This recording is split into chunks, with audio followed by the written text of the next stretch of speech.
This time, we will explain the behind-the-scenes story of the construction of the Golden Gate Bridge, a bridge that was said to be impossible. In the mid-1930s, two familiar spires towered above the morning fog. Stretching 227 meters into the sky, these 22,000-ton towers would help support California's Golden Gate Bridge.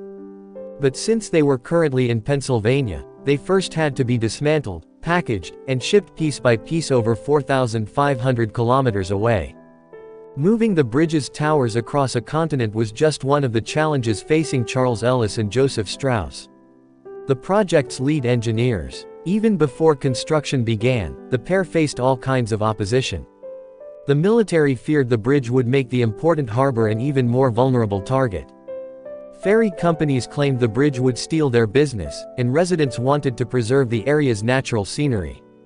Worse still, many engineers thought the project was impossible. The Golden Gate Strait was home to 96 km/h winds, swirling tides, and endless blanket of fog, and the earthquake-prone San Andreas Fault. But Strauss was convinced the bridge could be built, and that it would provide San Francisco's commuters more reliable passage to the city. He was, however, a bit out of his depth. Strauss's initial plans to span the strait used a cantilever bridge. This kind of bridge consists of a single beam anchored at one end and extended horizontally like a diving board. Since these bridges can only extend so far before collapsing under their own weight, Strauss's design used two cantilevers, linked by a structure in the middle. But Ellis and his colleague Leon Moisseiff convinced Strauss to pursue a different approach, the suspension bridge. Where a cantilever bridge is supported from one end, a suspension bridge suspends its deck from cables strung across the gap. The result is a more flexible structure that's resilient to winds and shifting loads. This kind of design had long been used for small rope bridges. And in the 1930s, advanced steel manufacturing could create cables of bundled wire to act as strong steel rope for large-scale construction. At the time, the Golden Gate Bridge was the longest and tallest suspension bridge ever attempted. And its design was only possible due to these innovations. But cables and towers of this size could only be built at large steelworks on the country's east coast.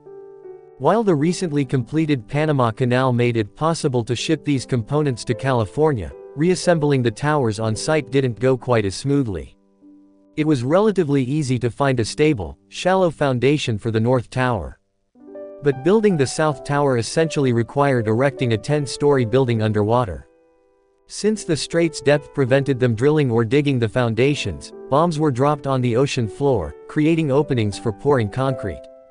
A seawall was built to protect the site from powerful currents, and workers operated in 20-minute shifts between tides.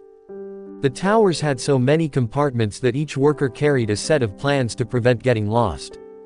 And at one point, an earthquake rocked the South Tower nearly 5 meters in each direction.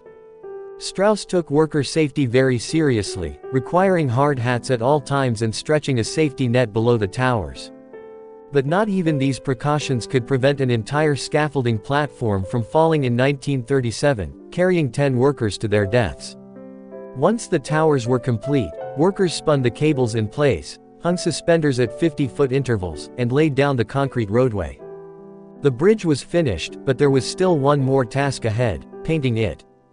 After production, the steel had been coated with a reddish paint primer it maintained throughout construction. But the Navy had been pushing hard to paint the bridge a tactical black and yellow. Consulting architect Irving Morrow actually thought the primer itself paired nicely with the strait's natural backdrop, and he wasn't alone. Citing numerous letters from locals, Morrow's 30-page pitch to paint the bridge, International Orange, beat out the Navy's plans. And today, this iconic color still complements the strait's blue water, green hills, and rolling fog.